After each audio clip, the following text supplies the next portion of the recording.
Make no mistake, the US and Israel are ready to seize this moment in Iran's mass protest to drive a regime change operation. Trump has openly threatened airstrikes against Iran, and he's told protesters to keep going, promising help is on the way. And Israeli security analysts are already gaming out a collapse scenario, suggesting that the Israeli military could hit Iran's strategic infrastructure and government targets if the state begins to crumble. To weaken the Islamic government and shape the outcome towards regime change with a plan to install Reza Pahlavi, the son of the brutal dictator and monarchy that was overthrown by the Islamic Revolution in 1979. And the timing matters.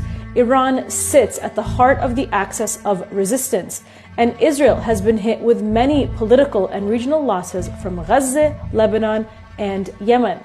And with its global reputation completely destroyed after the genocide in Gaza and stalled normalization plans with Saudi Arabia and Turkey, Israel's default issue is to target Iran. What began as legitimate protests over the collapsing rial, rising prices, economic hardship, and calls for real political reforms is now being hijacked by pro-monarchy rioters waving Shah-era flags, openly calling on Israel and the United States to help overthrow Iran's Islamic Republic. Reports indicate these rioters, who are openly backed by Israel, have burnt down over 30 mosques and committed brutal attacks and killings against civilians and pro-government demonstrators. They're using military-style weapons, hunting rifles, knives, axes, and blades while targeting police and state institutions. Mint Press has documented that Israeli and CIA intelligence covertly transfer weapons into Iran through its eastern border and oftentimes through Israeli-tied cargo ships that travel past Yemen through the Red Sea.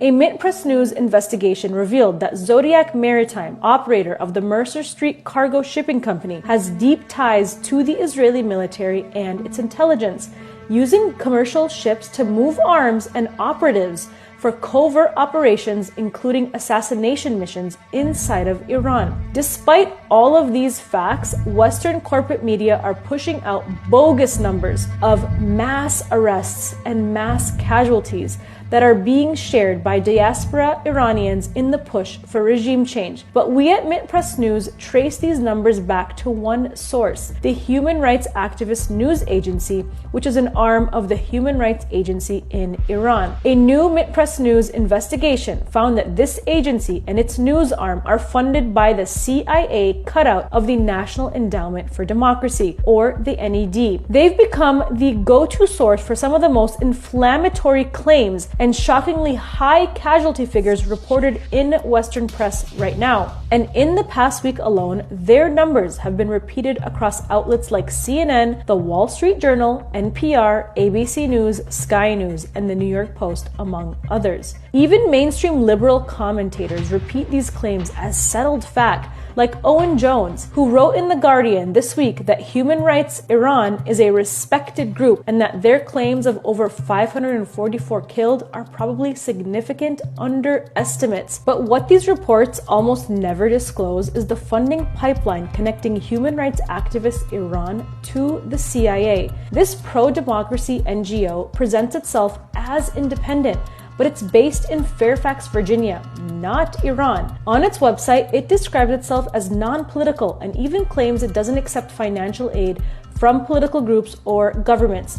Yet in the same paragraph, it admits its major donor is the National Endowment for Democracy, which was created by the CIA to covertly do what the CIA once did openly. And human rights activist Iran isn't the only human rights NGO being signal boosted into Western headlines.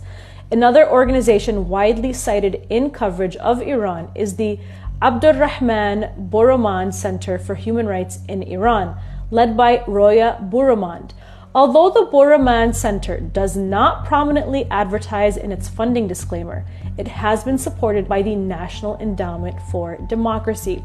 A 2024 NED press release described the center as a partner organization and that the NED awarded Roya Boromand its 2024 Golair T. Butcher Medal for Democracy Promotion, and said the NED was proud to support their advocacy toward what it called a democratic future for Iran. So when Western corporate media presents these organizations as neutral while using them to justify escalations, sanctions narrative, and regime change pressure, understand that they're reporting on alleged human rights abuses and inflated figures of casualties and mass arrests are being repeated by Western press to manufacture consent for regime change and manipulate the Iranian diaspora to act on this. And it's being reinforced digitally on social media through coordinated media messaging, diaspora amplification, and bot-driven campaigns traced back to hubs